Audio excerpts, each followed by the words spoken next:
안녕하세요. 사도행전 4강 시작하겠습니다. 4강에서는 4장 23절부터 5장 42절까지 5장 전체의 내용을 함께 보도록 하겠습니다. 4장 23절은 사도들이 놓였다라는 말씀으로 시작합니다. 사도들은 나면서부터 걷지 못했던 사람을 일으켜 세운 것, 그리고 그를 통하여 복음을 전하였던 그 일로 말미암아 사내들인 공회에 붙잡히게 되었고, 또 하룻밤 감옥에 갇히는 일을 겪었었습니다. 그렇지만 그들은 계속해서 우리는 복음을 전할 수밖에 없다라는 입장을 고수하였었고요. 그럼에도 불구하고 그 사내들인 공회원들은 더 이상 사도들을 어떻게 할 수 없어 한 번 더 위협하고 그들을 놓아주게 됩니다. 풀려난 사도들이 한 일은 바로 동료들을 찾아가는 일입니다. 베드로와 요한은 또 다른 사도들을 찾아갔고요. 또 그들과 함께 있던 또 다른 먼저 믿음을 가진 이 신앙의 동료들을 찾아가서 자신들이 듣고 또 경험한 일들을 그대로 전합니다.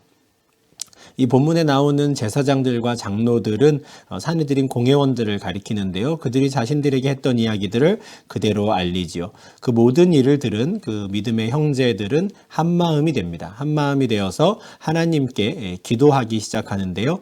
그들은 자신들이 섬기는 그 하나님을 대주제라고 부릅니다. 참 우리가 잘 쓰지 않는 표현이라서 좀 어색한데요. 대주제여라고 말합니다.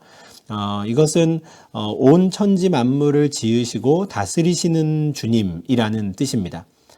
모든 것을 다스리시고 통치하시는, 특별히 이 바다와 또 땅과 우리 하늘과 우리 눈에 보이는 모든 것들, 또 보이지 않는 모든 것까지도 창조하신 그분이 지금도 이 상황을 다스리고 계시는데 그 대주제께서 이 일들을 다 주관하고 계시지요 라는 그 믿음 가운데 드리는 기도입니다. 이 대주제라는 표현이 성경에도 굉장히 드물게 등장하는 단어인데요. 누가복음에도 딱 한 곳에서 사용이 됩니다. 시므온이라는 사람이 이 아기 예수를 만났을 때 그 사람이 아기를 안고 하나님을 찬송하며 주제여라고 말합니다. 이 모든 일들을 주관하시고 또 다스리시는 그 하나님께서 이제 약속하신 대로 나를 이제 평안히 놓아주시는군요. 내가 아기 예수를 보니 주님의 구원을 본 것이고 이것이야말로 대주제이신 하나님께서 만민을 위하여 준비하신 것 아닙니까? 라고 찬송합니다. 이처럼 대주제라는 것은 사실 인간의 생각을 뛰어넘는, 인간의 판단을 뛰어넘는 모든 일들을 또 주관하시고 인도해 가시는, 그리고 이 세상에 벌어지는 모든 일들이 주님의 그 손 안에서 이루어지는 것임을 고백하는 아주 좋은 표현입니다. 대주제여라고 부르는데요. 사실 우리 입장에서 그 대주제이신 여호와 하나님의 권능 또는 능력을 생각하기에 가장 좋은 예는 이집트의 왕이죠. 성경에는 바로라고 되어 있고요. 저희가 보통 파라오라고 부르는 이집트의 왕을 생각하시면 좋을 것 같습니다. 이집트 사람들에게 있어서 파라오는 대주제입니다. 왜냐하면 그 사람이 온 땅의 주인이고요. 파라오는 모든 사람들의 생사여탈권을 주관할 수 있기 때문에 그렇습니다. 아무리 높은 고위 간직에 있는 사람도 하루아침에 감옥으로 보낼 수 있고요. 감옥에 있는 사람을 단숨에 국무총리의 자리에 세울 수 있는 것도 파라오입니다. 이 사람의 말 한마디에 모든 사람들의 목숨이 오가는 것이죠. 애굽에서 벌어지는 모든 일들은 파라오의 그 승인 아래 이루어져야 합니다. 이것이 바로 대주제라고는 그 개념을 우리가 이해하는 데 좀 도움이 될 수 있는 상황인데요. 지금 베드로와 요한을 비롯한 모든 사도들 또 믿음의 형제들은 여호와 하나님을 바로 이런 권능을 가진 대주제라고 부르며 그분께 지금 기도하고 있습니다. 그 대주제이신 여호와 하나님께서 이미 앞서 우리 다윗의 입을 통하여 이런 말씀을 하셨는데 정말 이런 일들이 일어나고 있군요 라고 기도를 합니다. 이들이 지금 다윗의 입을 통하여 대주제이신 여호와 하나님께서 이미 말씀하셨다라고 하는 그 내용은 시편 2편 2절 말씀인데요. 세상의 군왕들이 나서며 관리들이 함께 모여 주와 그의 그리스도를 대적한다라고 말씀하셨는데 실제로 그런 일이 일어나는군요 라고 지금 이야기하는 것입니다. 이어지는 말씀을 보면 과연 이렇게 되죠. 대주제이신 여호와께서 말씀하셨는데 과연 실제로 그 일이 이루어지는군요 라는 고백입니다. 세상의 군왕들이 나서서 주와 그리스도를 대적할 것이다 라고 하셨는데 누가 나타났습니까? 헤롯과 본디오 빌라도가 나타났습니다. 또한 사내들인 공회에 그 대제사장들을 비롯한 종교 지도자들이 나타났죠. 그들이 한 일이 무엇입니까? 주와 그의 그리스도를 대적하는 일입니다. 시편 2편 말씀이 이렇게 성취됐다라고 고백하는 것이죠. 그 세상의 군왕들이 나서서 하나님의 권능을 대적하려고 합니다. 그러나 그들은 대주제이신 하나님의 권능을 대적할 수 없습니다. 오히려 그들이 거스르려고 하는 것, 바로 그것이야말로 하나님께서 예정하신 것을 이루어가는 일들이 되었다라고 고백하는 것이죠. 이것이 바로 대주제라고 이들이 고백한 그분의 또 성품, 또 그분의 일하심입니다. 대주제께서 만물을 지으셨습니다. 24절에서 사도들이 고백한 것이고요. 그들은 25절에서 바로 그 대주제께서 말씀하셨다. 그리고 그 말씀이 이루어졌다라고 이야기합니다. 그 일은 우연히 일어난 것이 아닙니다. 28절에서 이들이 고백하는 것처럼 대주제이신 여호와께서 이미 다 예정하신 일이다 라고 고백하는 것이죠. 과연 이런 일들이 어떻게 가능할까? 사실 우리의 생각으로는 불가능합니다. 이것은 대주제이신 여호와 하나님의 통치 아래 이 모든 것이 이루어진다라고 하는 그 고백 말고는 이 상황을 받아들일 수 있는 다른 고백이 없는 것이죠. 다만 그 대주제께서 이 땅에서 당신이 예정하신 일을 이루어 가시고 또 이 세상을 통치하실 때 하나님의 사람들만을 사용하지 않는다라는 고백도 지금 덧붙여지고 있습니다. 오히려 그 대주제이신 여호와를 대적하는 사람들, 주와 그리스도를 대적하는 세상의 군왕들, 지금의 때에는 헤롯과 본디오 빌라도 그리고 사내들인 공회원들이지요. 그들이 여호와 하나님을 대적하는 것, 심지어 그것마저도 하나님께서 다 사용하셔서 당신이 예정한 일을 이루어 가시는 것이지요 라고 지금 이들은 고백하고 있는 것입니다. 이것은 사실 사도들의 공통적인 고백이기도 합니다. 지금 사도행전에 나오는 이들뿐 아니라 사도 바울도 로마서 9장 14절부터 18절에서 이와 같은 하나님의 통치, 대주제이신 하나님의 섭리에 대해서 이야기하는데요. 하나님께서 모든 사람들을 다 무조건 긍휼히 여기시는 게 아닙니다. 때로는 완악하게 하셔서 심판하실 자들은 그냥 완악하게 하십니다. 그럼에도 불구하고 우리가 그것에 대해서 무슨 말을 할 수는 없습니다. 토를 달 수 없는 것이죠. 하나님은 불의하지 않습니다. 왜 그렇습니까? 어차피 그 모든 것이 하나님에서 지으신 것이고 하나님의 손 아래에 있는 것이기 때문에 하나님께서 누구를 긍휼히 여기실지, 누구를 완악한 자로 만드실지 그것에 대해서는 하나님께서 판단하실 뿐입니다. 우리는 그저 대주제이신 하나님을 찬양하는 것, 그것이 바로 긍휼히 여김 받은 우리가 할 일인 것이죠. 사도들의 이어지는 기도도 그렇습니다. 29절과 30절에서 대주제이신 여호와께서 심지어 세상의 군왕들까지도 그렇게 사용하시는데 당신이 우리를 굽어 살펴주시기를 간구합니다 라고 기도합니다. 이제 이들은 위협 앞에 놓이게 되었습니다. 시간이 갈수록 그들의 위협은 더 직접적이고 노골적으로 변할 것입니다. 그때에 대주제이신 여호와께서 우리를 굽어 살펴주신다면 우리는 안전하리라 믿습니다 라고 고백하는 것이죠. 이들의 기도가 참 놀라운 것은 그들의 위협을 없애달라고 하지 않습니다. 그들은 그 위협 가운데 하나님이 우리를 굽어 보신다면 괜찮습니다 라고 고백하는 것이죠. 우리가 이러한 기도를 드릴 수 있다면 참 굉장한 믿음의 기도일 것 같은데요. 또한 이들은 단지 소극적으로 그 위협에서 하나님께서 보호해 주시기만을 구하지 않습니다. 적극적으로 계속해서 담대히 하나님 말씀을 전할 수 있도록 용기를 주시기를 기도하고요. 또한 자신들이 손을 내밀어 기도할 때에 표적과 기사가 예수의 이름으로 이루어지는 일들이 있기를 간구합니다. 이들은 사내들인 공회에서 하나님의 말씀에 순종하는 것이 옳은가? 너희의 말에 순종하는 것이 옳은가? 우리는 보고 들은 것을 계속 증거할 수밖에 없다라고 하였는데 실제로 계속해서 이 일들을 할 수 있도록 하나님께서 힘을 주시기를 간구합니다. 성령이 충만할 때 하나님이 이들을 담대하게 하실 것이고 어떤 상황에서도 복음을 전할 수 있는 능력을 주실 텐데 그 능력을 기대하는 것이죠. 그리고 그 복음이 전해지는데 또한 필요하다면 자신들의 손을 통하여 표적과 기사가 나타날 수 있도록 간구하는 것입니다. 이들이 이렇게 자신 있게 기도하고 간구할 수 있었던 것은 아마 앞서 인용했던 시편 2편 2절에 뒤이어 나오는 또 다른 시편 말씀을 기억했기 때문일 것입니다. 시편 2편 4절부터 6절에는 이런 말씀이 있습니다. 하늘에 계신 이가 웃으시며 주께서 그들을 비웃으시리로다. 그때의 분을 바라며 진노하사 그들을 놀라게 하여 이르시기를 내가 나의 왕을 내 거룩한 산 시온에 세웠다 하시리로다 라는 말씀입니다. 세상의 군왕들이 주와 그의 기름 부음 받은 자를 대적합니다. 그러나 그 모습을 보고 저 위에 하늘에 계시니 대주제이신 여호와께서 비웃으시는 것이죠. 그들이 하는 것이 주님 보실 때 아무것도 아니고 매우 하찮은 일이기 때문에 그렇습니다. 그럼에도 불구하고 그들이 끊임없이 대적할 때 여호와 하나님께서는 그들에게 분을 발하시고 진노하실 것이고 나의 왕 그리스도가 저 산 위에 있음을 선포하게 하실 것입니다. 바로 이것이 사도들이 이 믿음의 고백을 할 수 있었던 이유인데요. 세상의 군왕들 또 종교 지도자들이 자신을 핍박하고 방해하지만 이 선포하신 하나님의 말씀이 또한 자신들을 통하여 이루어질 것을 믿고 우리들이 담대히 하나님 말씀을 선포할 수 있도록 우리가 손을 내밀어서 이적과 기사를 통하여 예수 그리스도의 이름을 높일 수 있기를 기도한 것이죠. 그들이 빌기를 다하였을 때 그들이 모인 곳이 진동했다라고 합니다. 하나님께서 그 기도를 들으셨다라는 것을 아마 그곳에 모인 모든 사람들이 직접적으로 경험할 수 있도록 응답해 주신 것 같습니다.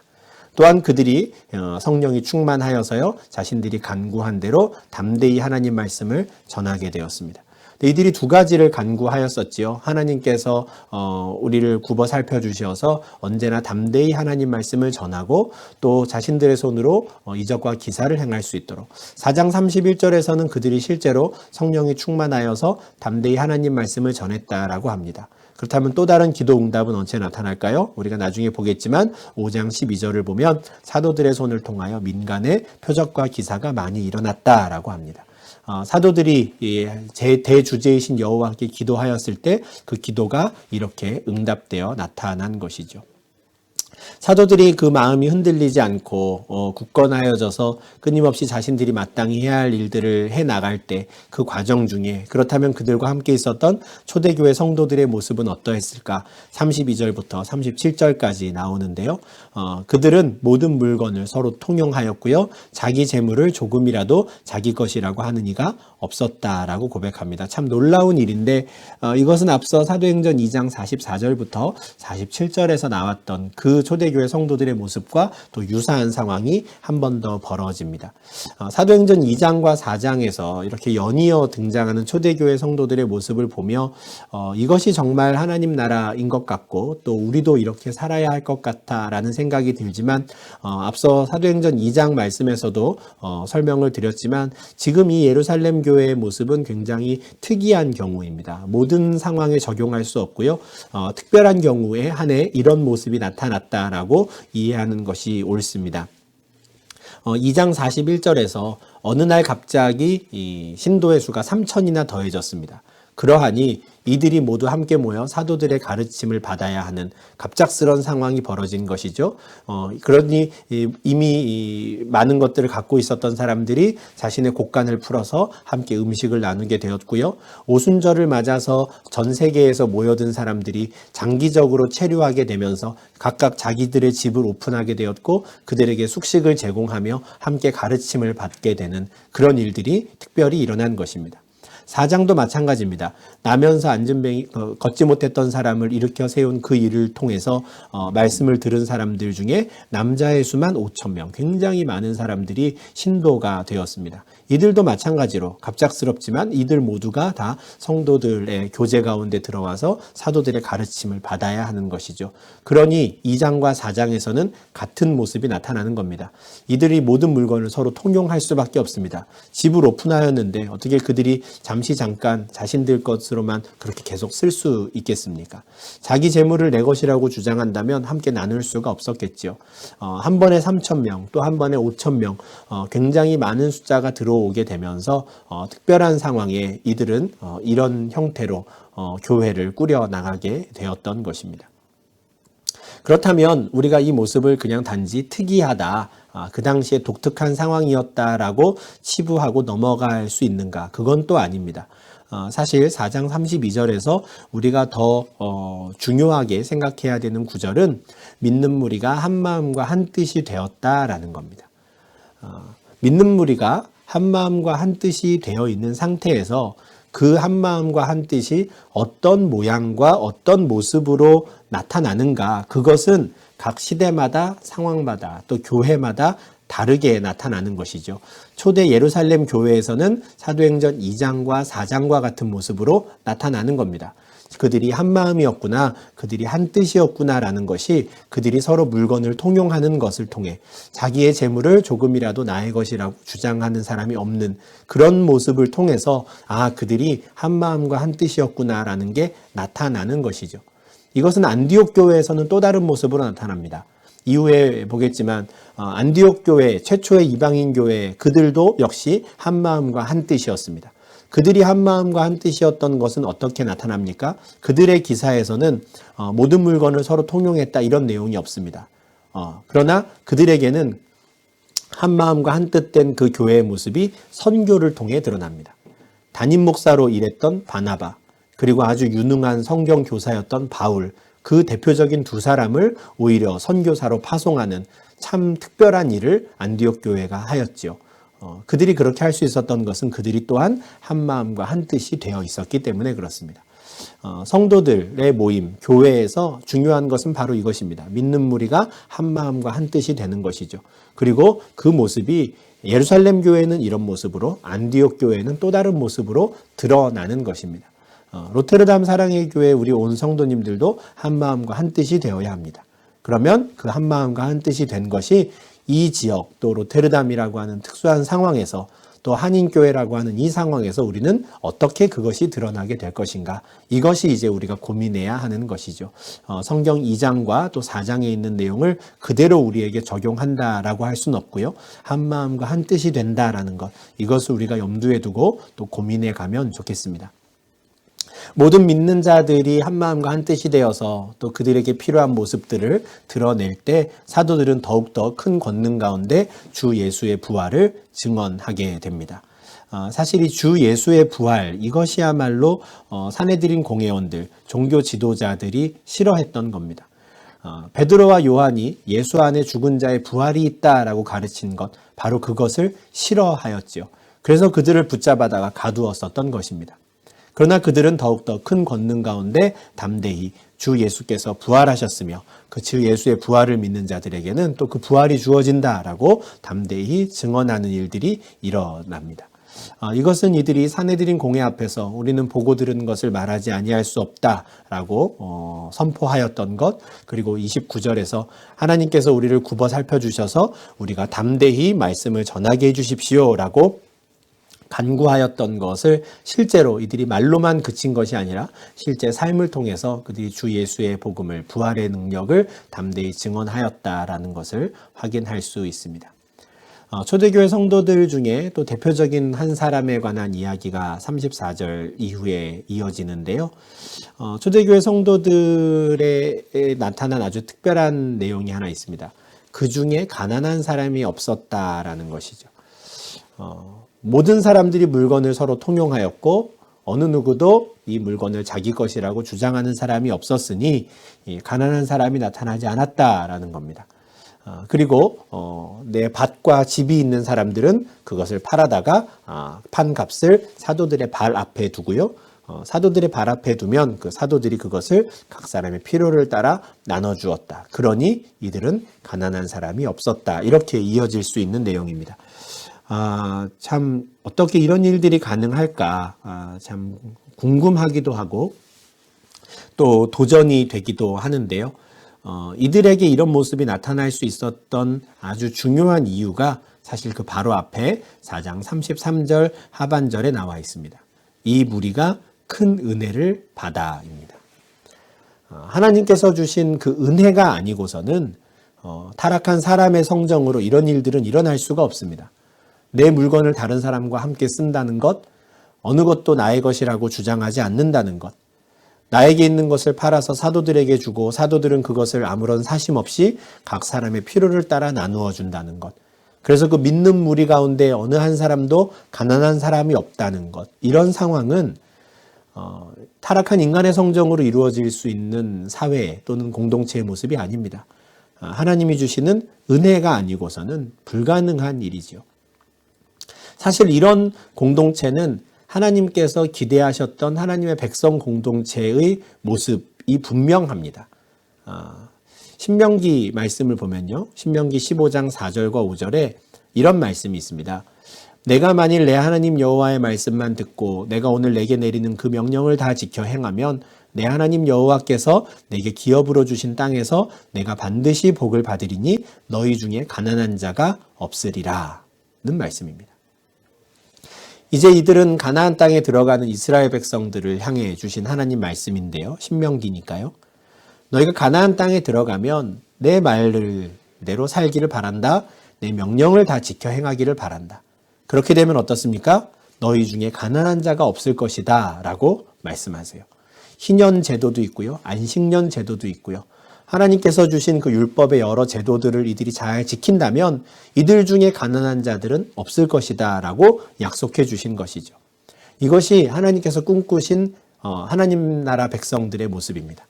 그러나 실제로 가나안 땅에 들어간 이스라엘의 모습은 어땠습니까? 그들에게 극심한 빈부격차가 발생합니다.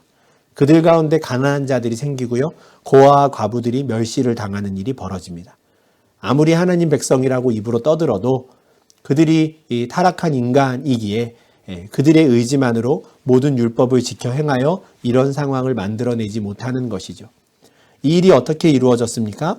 성도들이 은혜를 받았을 때 하나님 나라 백성들이 하나님 주시는 은혜를 받으니 그들 가운데 가난한 사람이 없게 되는 것. 하나님께서 기대하시고 꿈꾸셨던 하나님 나라 백성 공동체의 모습은 율법을 통해서가 아니라 하나님이 주신 은혜를 통하여 이루어졌다라는 것을 오늘 말씀을 통해서 우리가 확인할 수 있게 됩니다. 집 있는 사람, 밭 있는 사람들이 자신들의 소유를 팔아서 그것을 필요에 따라 나누는 일들을 많이 하였는데 그 중에 대표적인 한 사람이 등장합니다. 구브로에서 난 레위족 사람 요셉이라는 사람인데요. 사도들이 그 사람에게 별명을 붙여줬는데 바나바입니다. 바나바라는 이 별명의 이름은 위로의 아들인데 실제로 이 사람이 이런 별명을 갖기에 아주 적합한 사람이구나라는 것은 이후에 사도행전 11장 이후에 등장하는 모습에서 우리가 확인할 수 있는데요. 우리가 나중에 안디옥 교회로 예루살렘 교회가 바나바를 보내어서 그 바나바를 통하여 안디옥 교회가 더욱더 흥왕케 되었다라는 말씀을 볼 텐데 이때 파송되는 바나바가 바로 지금 4장에 등장하는 바로 그 바나바입니다. 이 사람은 나중에 골로새서 4장 10절에서 마가의 생질이다라는 것을 알게 되는데 이 생질은 사촌이란 뜻입니다. 서로 사촌지간인데 바로 이 마가가 1차 전도여행에 참석하였던 바로 그 마가라 하는 요한이고요. 우리가 늘 읽는 마가복음의 저자 마가이기도 합니다. 바로 이 사람과 바나바가 이제 사촌지간인데요. 이 사람도 마찬가지로 초대 예루살렘 교회 성도였고요. 자신에게 있는 그 재산을 팔아서 사도들 앞에 가지고 온 사람입니다. 그 사람이 밭이 있었고 그 밭을 판 값을 사도들의 발 앞에 둡니다. 근데 한 가지 좀 설명드릴 것이 있는데요. 이 사람이 레위족이라고 합니다. 레위지파이지요. 사실 레위지파는 재산을 가질 수가 없습니다. 레위의 온 지파는 이스라엘 중에 분깃도 없고요. 기업도 가질 수가 없습니다. 하나님께서 주시는 것을 먹고 살아야 하는 사람이죠. 그럼에도 불구하고 왜 레위지파인 이 바나바가 이 재산이 있었을까? 사실 힌트가 되는 구절이 앞에 있는데 이 사람이 구브로 사람이라는 겁니다. 구브로는 어디냐면 지금의 이 사이프러스, 키프러스라고 하는 이곳입니다. 바로 이곳 출신인데 이곳 출신에 있는 유대인인 겁니다. 그러니까 디아스포라라고 하는 이스라엘 본토에 있는 사람이 아니고요. 구브로에서 나고 자란 사람입니다. 이스라엘 땅 안에서는 레위 지파가 재산을 가질 수 없다라는 것이 엄격한 율법의 규정이지만 이 사람은 지금 이스라엘 밖에 있는 사람이었기 때문에 이 사람이 또 재산을 가지고 있는 것이 허용되지 않았을까? 물론 이미 종교가 많이 타락한 상태여서 율법이 엄격하게 지켜지지 않았으니 이스라엘 영토 내에서도 레위 지파 가운데 재산을 가지고 있는 사람이 있었겠지만 이 사람 같은 경우에는 사실 재산이 있다 하더라도 율법에 위배되지 않는다라는 것은 이 사람이 바로 구브로 출신이기 때문이다라는 것을 염두에 두고 이해하시면 좋겠습니다. 이처럼 초대교회 성도들은 은혜가 있었고요. 사도들이 권능을 행할 수 있었고 담대히 말씀을 선포할 때 이들이 더욱더 흥왕케 되는 일들이 예루살렘 교회에 있었습니다. 또 바나바와 같이 이렇게 자원하여서 자신의 재산을 팔아서 또 필요에 따라 나누면서 더욱더 그 많은 사람들이 좀 더 예루살렘에 함께 머물면서 말씀을 배울 수 있는 기회를 제공한 사람들도 있죠. 이처럼 2장, 3장, 4장 이어지는 모습을 보면 초대교회가 참 아무런 문제 없이 굉장히 잘 성장하는 것 같은데 이런 와중에 또 역시나 사탄이 이 상황을 가만히 두지 않고 시험에 들게 하는 일이 벌어집니다. 그 상황이 이제 5장에 나올 텐데요. 일단 우리가 4장의 내용을 통해서는 그 위협에도 불구하고 종교 지도자들 또 세상의 군왕들의 위협에도 불구하고 대주제이신 여호와께 이들이 전적으로 의탁하며 더욱더 담대히 하나님 말씀을 선포하고 이들을 통하여 믿는 자의 수가 더욱더 늘어났던 또 그 늘어나는 사람들을 한 형제 자매로 인정하며 함께 품었던 예루살렘 교회 성도들을 기억하고 또 그들의 모습을 본받아 우리도 더욱더 한 마음이 되기를 한 뜻을 품기를 또 고민하고 또 기도해야겠다라는 것을 우리가 함께 생각할 수 있으면 좋겠습니다. 이렇게 해서 우리가 4장 말씀을 마치고요. 다음 시간부터 5장 말씀을 이어가도록 하겠습니다. 감사합니다.